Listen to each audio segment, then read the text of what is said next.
Welcome to the Thriving Outside the Box podcast. Join me, Dr. Kimberly Grocher, a licensed psychotherapist, executive coach, and yoga and mindfulness meditation teacher, as I shed light on the stories of leaders and entrepreneurs across industries who have not only dared to create their own path in their careers, businesses, and lives, but found a way to do it while thriving mentally, physically, and spiritually. I hope you walk away with the inspiration to do the same.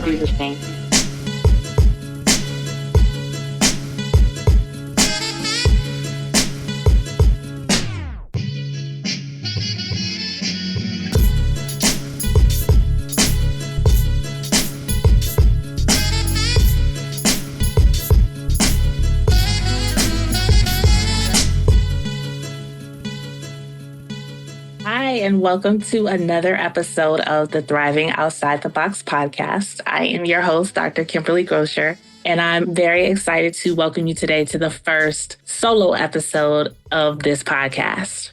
I've had so much fun creating the podcast thus far, trying to figure out this whole process. I like to say this process has been homemade or homegrown. While I have some knowledge of the technical side of podcasting and kind of producing content, it's still been a lot of experimenting because this is not what I do every day for a living, right? So there's still been quite a bit of figuring things out, but it also has been a great opportunity and exercise in letting go of perfectionism and the need for it to be perfect, whatever that means, and to really allow myself to go with the flow, focus on having fun, focus on the purpose, which is to share stories and inspire listeners to create the path that they want at this stage in their lives. And it's really important to me to emphasize the very real fact that we need examples. We need to hear other perspectives. We need to be exposed to options we may not even have known existed. And so I hope this has been helpful thus far on your own journey. And so this topic of having a healthy relationship with yourself is something that comes up in many of my sessions with my clients, but also in my friendships. It's very relevant to the climate that we're living in today, specifically in the US in 2025. And for me personally, it has become even more significant in this season of loss in my life. So when we are stressed out or going through challenging times, we often abandon the activities and rituals that honor our mental, physical, emotional, and spiritual health. Those are the first things to get pushed to the side. We live in a world that presents taking care of ourselves, taking care of our health as optional. And I think we are really starting to see with the increase in health issues, especially in the Black community at much younger ages, but also other communities as well, the impact that stress has on our bodies, has on our minds, has on our mortality. I think we are seeing that taking care of ourselves, honoring ourselves, really being attuned to ourselves is not optional if we're going to be living healthy, sustainable lives.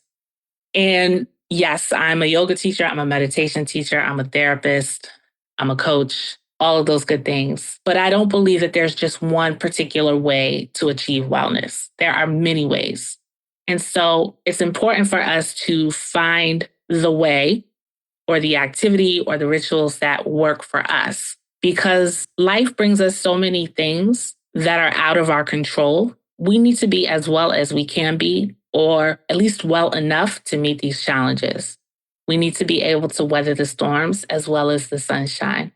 And so I wanted to use this time and this space to help you to think about your relationship with yourself differently. And I'm specifically focusing on this. I just talked about the importance of taking care of yourself. And a lot of times we attribute this to self-care, which has become a whole movement in the last decade, which is wonderful. It's important. But having a healthy relationship with yourself goes beyond self-care. Self-care is the manifestation of our relationship with ourselves. It's about how you treat yourself in so many different areas of your life. So I know there's a lot of content out there too about taking care or having a relationship with yourself. And that's wonderful. I had somebody tell me when I was sharing this topic, they were like, oh, that's such a therapist topic, right? And yes, it is, right? Because it does relate to your wellness. But But I wanted to add having a healthy relationship as just opposed to having a relationship with yourself. We know from looking at other relationships in our lives, you can have a relationship, but having a healthy relationship versus an unhealthy relationship are two very different things. And so we'll talk about the what, we'll talk about the why, and then I'll give you some insights into the how. So what does it mean to have a healthy relationship with yourself? It's really important to have a healthy relationship, again, as I said, to engage in consistent self-care. Many times we think about the activities like getting your hair done, getting your nails done, taking nice luxury vacations, treating yourself to nice meals or nice items, or, even taking time off as self-care, right? Or as you being good to yourself. And again, that's a piece of it. That's something that comes as a result of having a healthy relationship with yourself. So I want you to take a moment and imagine your relationship with yourself as if you were a separate person or entity. If you had a bird's eye view of your relationship with yourself on a day-to-day basis, what would you see?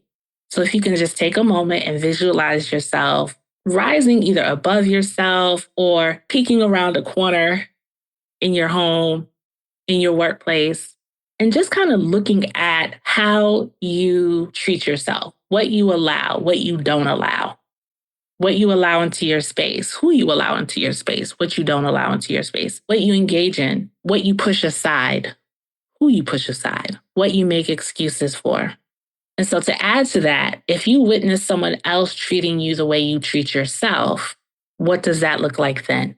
Right? So I like to use this example of, when you're dating, when you are in an intimate relationship with somebody else. And if you think about the self-care activities, right? The self-care activities being those things again, hair done, nails done, nice trips, nice dinners, nice expensive items or furnishings, If you look at those things and you're being given that in this intimate relationship, but then when you look deeper, you notice that there's a lot of negative talk constantly being talked down to.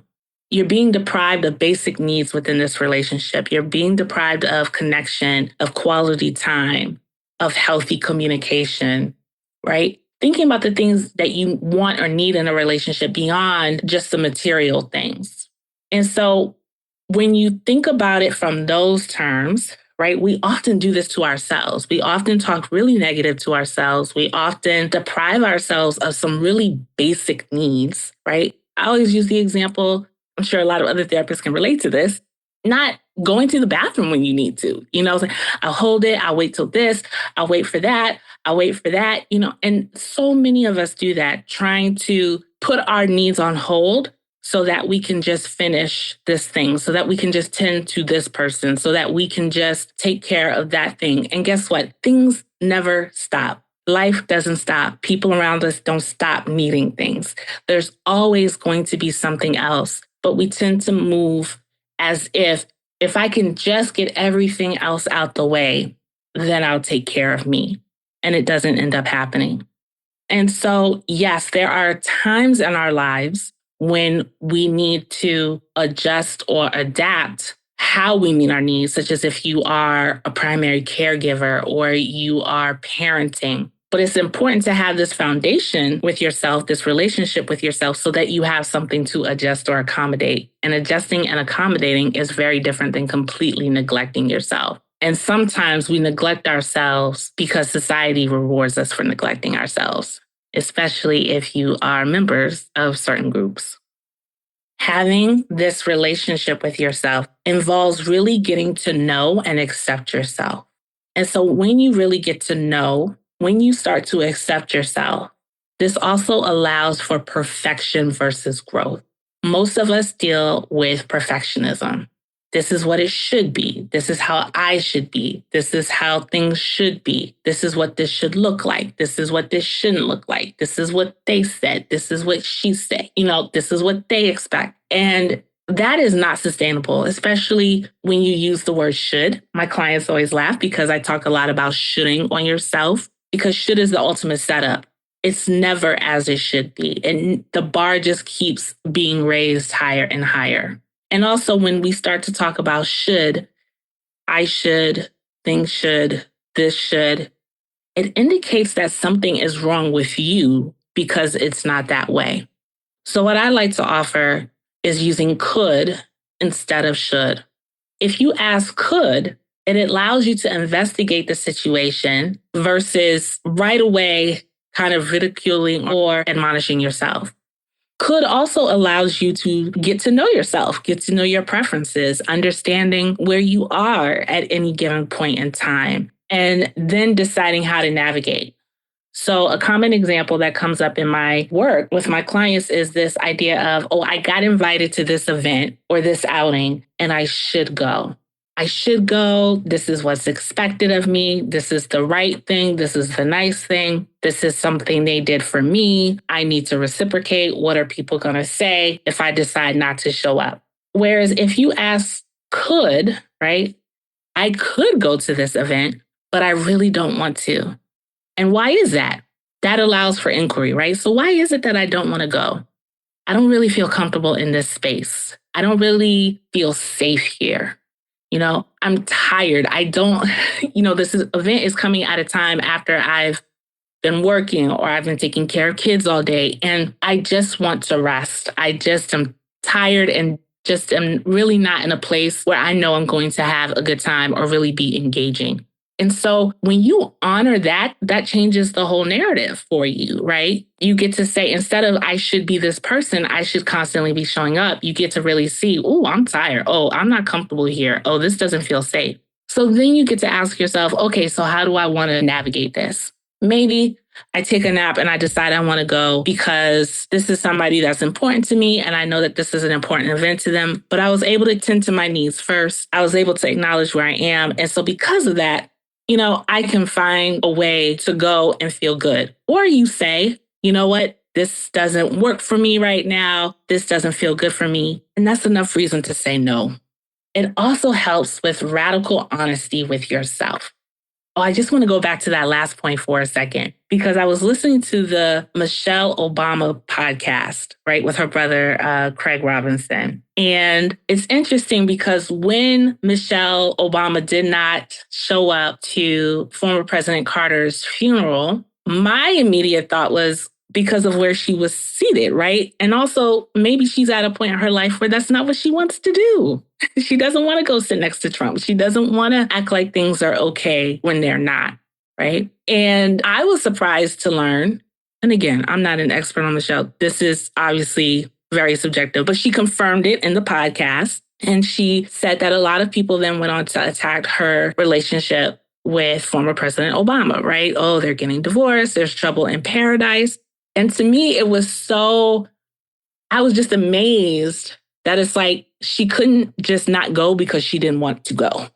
And that's where a lot of us are. And I love that example because she said, no, I do not want to do this. I prefer this, understanding that there are so many expectations of her, right? Because of who she is, because of who she's married to, because these ideas about what we feel like world leaders should do, shouldn't do. And she said, no, this doesn't work for me. And I think that speaks a lot to the relationship that she probably has with herself, which at the end of the day is the one we always have to contend with. It allows for radical honesty with yourself. So this inquiry, right, with what is it that I really feel? What is it that I really like? What is it that I really prefer? What do I really need in this particular moment, stage, or season of my life? And it allows you to get real with yourself. So many people go through life lying to themselves based on the shoulds.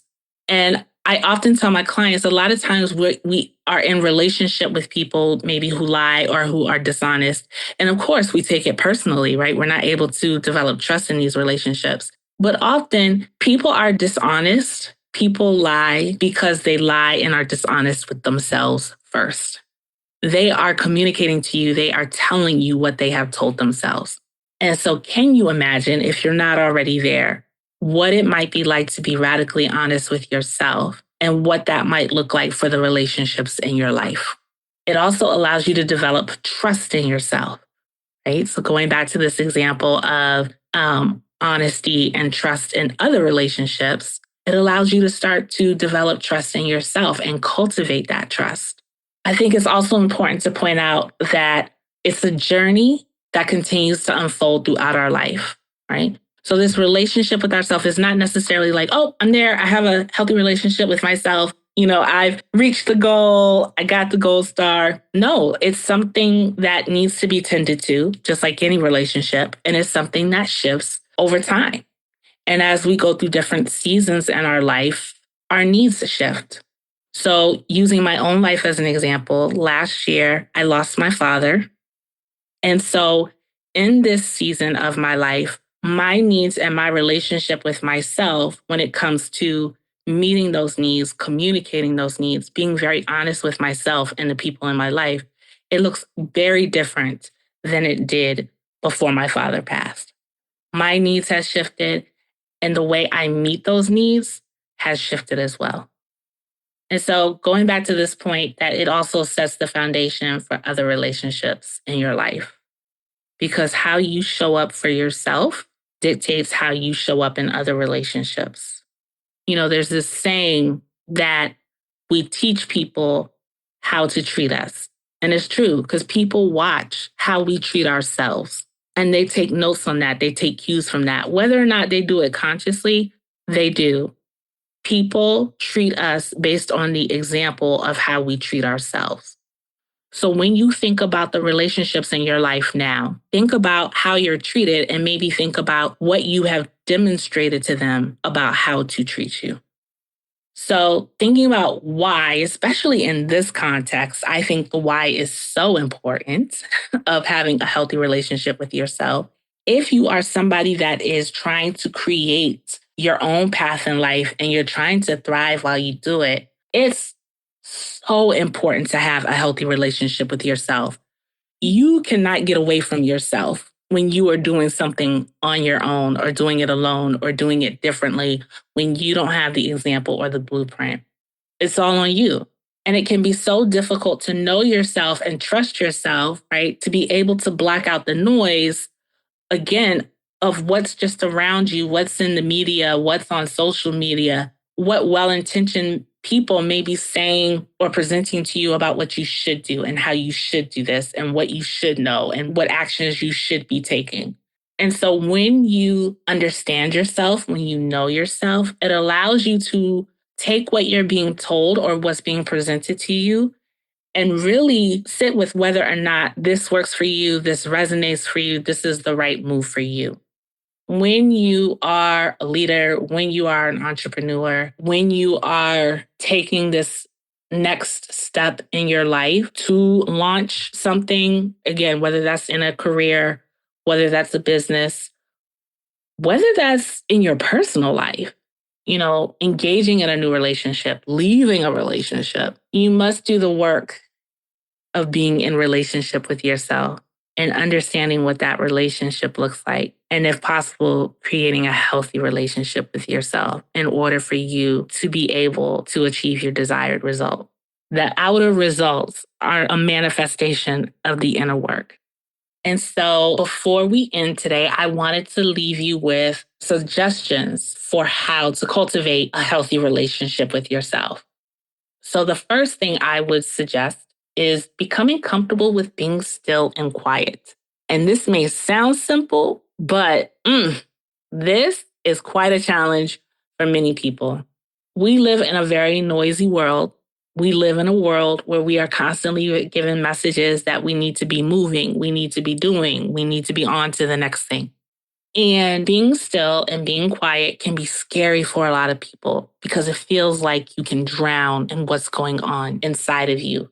But I promise you, if you can start to tap into developing this ability to be still and be quiet, you'll see that it's a chance to listen, to notice. It's a chance to practice dropping the judgments and the stories you may have been told about yourself or you may have created for yourself.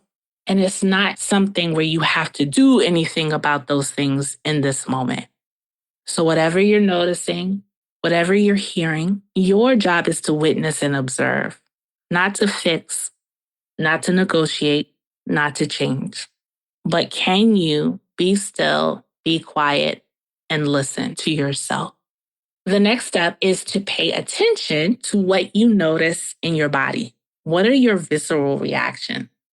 So a lot of the work I do, especially in therapy, I use a lot of somatic practices, a lot of somatic experiencing, because it's so amazing what information our bodies hold and how often we bypass it. We are taught to be in our heads. Everything is a thought. Everything is I think this, or this is the story. This is the narrative, right? And so what's it like when you drop into your body and what your body is telling you or communicating to you? And so you can make a game out of this, actually. Practice checking in with yourself throughout the day. When you're in a meeting or you're in a conversation or you're engaging in a pleasant activity, right? Can you drop in and notice what's happening in your body in that moment? Again, you don't have to do anything about it. You don't have to fix it, but can you name it? Oh, I noticed my heart sped up. Oh, I noticed butterflies in my stomach. Oh, I noticed after this conversation, I had a headache. Again, getting still, noticing, and then maybe naming what you noticed. And then next, maybe doing that bird's eye view again. So number 3, doing the bird's eye view check-in. And you can make it a mini meditation if meditation is part of your wellness practice, right? If it's not, it's something you can take a moment, sit, stand, and think about. Noticing for a second, taking that bird's eye view, pulling out for a bit, and noticing how you treat yourself. Again, if you had to describe what you saw in your relationship with yourself to somebody else, what would you share? What do you notice? If you think about it, we notice how others interact with one another, right? So if you're somebody that likes to people watch and you see people with each other, we can often pick up a lot about a relationship just by how the individuals interact, right? Body language, expressions, tone of voice, body positioning, right? What's happening, what's not happening. And so, no, we don't know the whole story of somebody's relationship, but we can pick up on a lot of things. And so using that same idea when you think about how you engage with yourself. And then finally, number 4 is honoring what you notice. And this allows you to cultivate trust. Simply acknowledging what you notice is so powerful. When I give talks a lot about healthy communication in relationships, in workplace, things like that, I often talk about the power of acknowledgement. If you think about relationships that you are in, those people that acknowledge what you have said or acknowledge your experience, that goes so far. Even if that person doesn't have that experience, even if that person doesn't necessarily agree, but acknowledging somebody, and then in this context, acknowledging yourself can be so powerful. So I've talked before in some of the other episodes about how I teach yin yoga, right? And yin yoga is a different type of yoga in a lot of different ways, but one of the main ways is that you hold the poses for about 3 to 5 minutes. And so it requires you to be still. It requires you to get quiet. And then also it requires you to notice. So I go one step further when I teach yin. And when we're coming out of a pose, I invite, or shape as we call them in yin, I invite the people in the class to check in with themselves and see what movement their body needs or is craving in that moment. And then to do it, to honor it, to give it to themselves, right? And in this way, it's starting to hopefully teach people when they leave class, right? Or start to create a frame of reference or what we call a neural pathway in your mind of noticing and honoring. Because when we honor, we acknowledge. And so if you're noticing, if you're honoring, if you're acknowledging yourself, that starts to send a message to your subconscious mind that, oh, I can trust myself to be attuned to what it is I'm feeling. I can trust myself to notice it, and I can trust myself to honor it. I can trust what my experience is, and I can trust myself to address it if that's what's needed. And so, again, 1 is becoming comfortable with being still and quiet. 2 is paying attention to visceral reactions or what you notice in your body. 3, do the bird's eye view check-in. And 4, honor what you notice so that you can cultivate trust. I really hope this episode has been helpful for you, whether it's about taking yourself more seriously or checking in on the relationship, the healthy relationship that you already have or have been cultivating with yourself. Maybe you take time to notice where you've grown and maybe what you need that's different in this season. So I hope you subscribe and share if you like this episode. Thanks again for listening, and I'll see you next time.